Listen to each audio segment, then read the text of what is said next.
A pleasant day, Marie.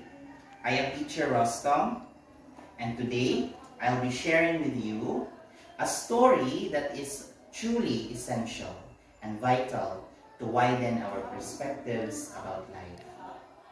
Have you ever encountered a person who happens to have a bad temper? Well, today we will be having the story about a child who was changed by nails and fences. Our story for today is entitled The Nails in the Fence. Once upon a time, in a small village, there was a child who lives with his mother and father.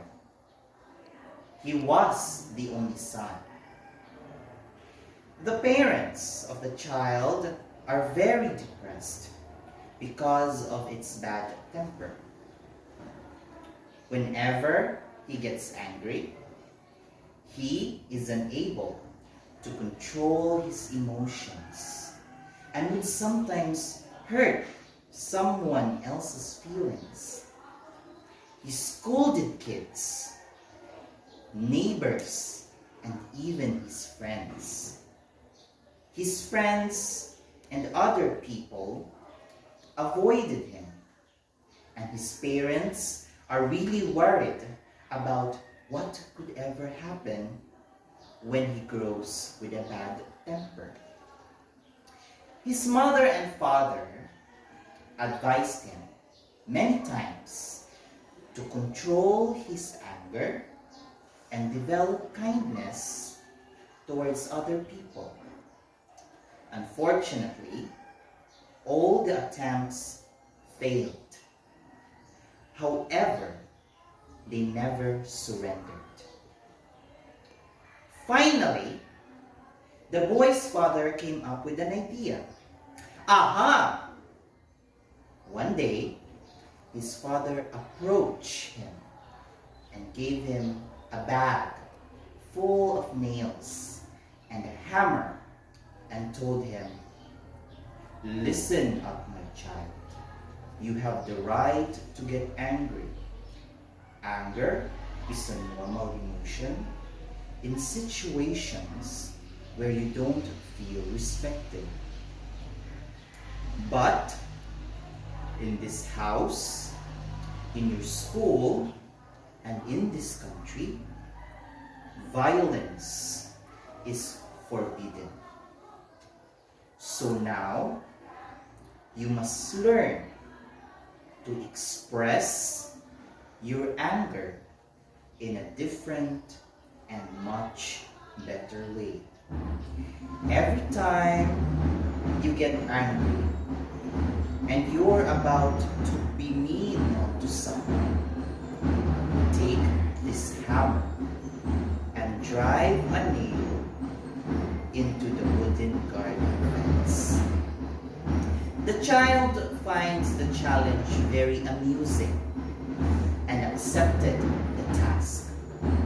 From that day on, every time the boy gets angry, he gets a nail, ran towards the fence, and hammered it on the wooden fence. Eventually, the boy drove 37 nails in a day. In the following weeks, he learned to control himself better, and the number of nails in the fence became fewer day by day, by which the usual number of driving a nail in the fence turns into half. He had discovered that it was easier to control than to keep on pounding nails into the fence. Finally, there came a day where the child didn't need to drive a single nail into the fence.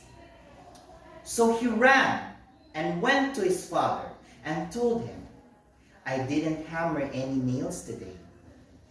His father looked at him, smiled, and answered, "Good work, my child. Well, now that you've succeeded, I can give you these stones. Every time you manage to control your anger and didn't behave in a mean way for a day, you can remove one nail with these stones." The day passed, and finally, the boy could tell his father that he had removed all the nails from the fence. His father smiled and told him, "I'm proud of you. You've learned a fantastic skill, one that allows you to make friends, as you now know how to experience anger without becoming violent. No one is afraid of you anymore. And I can see that the others like spending time with you now. But look at these holes in the fence. The fence will never be the same. When you fight with someone and tell them something mean, you leave a wound just like that. It doesn't matter how often you say sorry. The wound will remain. A verbal wound hurts just as much as a physical wound. Verbal wounds can heal just like wounds on your body, but there will always be a scar. That's how life goes. After that day, the boy started to gain friends, a lot of friends, and his parents are happy to see him playing with his friends, and neighbors without becoming mean towards them. And so they lived happily. And so that is our story for today. Thank you, Marie, for listening, and I hope that you've gained a lot of lessons about the story, The Nails in the Fence. Let's go ahead.